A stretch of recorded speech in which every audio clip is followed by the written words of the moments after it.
நானும் தம்பிக்கு எப்படியாவது ஞாபக சக்தி வர வச்சிடணும்னு சொல்லிட்டு நானும் உருண்டு பிறண்டு என்னென்னமோ செஞ்சு பார்க்குறேன். அவன் படிக்கிறியான் பாவம் பிள்ளை. படித்து கொஞ்ச நேரத்தில் நல்லா மெமரி பண்ணி மனப்பாடமாக ஒப்பிக்கிறியான்.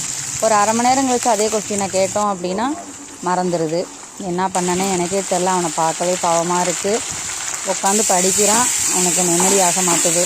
சரி, இந்த வல்லாரைக்கீரை வாரத்தில் 2 நாள் கொடுக்கலான்னு சொன்னாங்க. கீரைக்கார தாத்தாட்ட நான் சொல்லி வச்சுருந்தேன், எப்போ கீரை கிடச்சாலும் தயவு செஞ்சு எனக்கு இந்த வல்லாரைக்கீரையை கொண்டு வந்து கொடுத்துருங்க, நான் வாங்கிக்கிறேன் அப்படின்னு சொல்லியிருந்தேன்.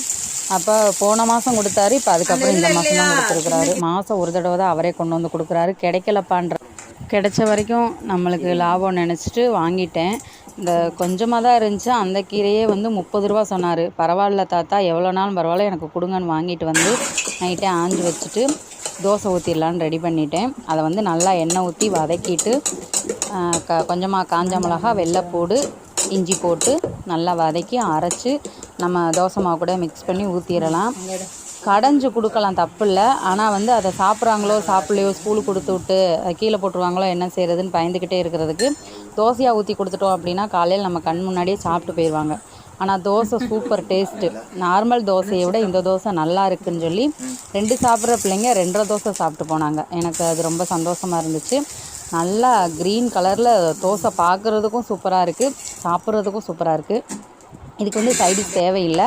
ஆனால் நான் பாசிப்பருப்பு சாம்பார் வச்சுருந்தேன். பாசிப்பருப்பு சாம்பார் லெமன் சாதத்துக்கு வேணும்னு சொல்லிட்டாங்க. அதையே வச்சு தோசைக்கும் சாப்பிட்டாங்க.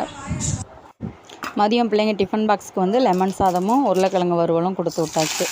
வல்லாரைக்கீரை சாப்பிட்டா பிள்ளைங்களுக்கு நல்ல ஞாபக சக்தி இருக்குன்னு சொல்லி நான் யூடியூப்பில் தான் பார்த்தேன். சரி, பார்த்து பொடியெல்லாம் வாங்கி பிள்ளைங்களுக்கு தேனில் கலந்தெல்லாம் கொடுத்துருக்குறேன்.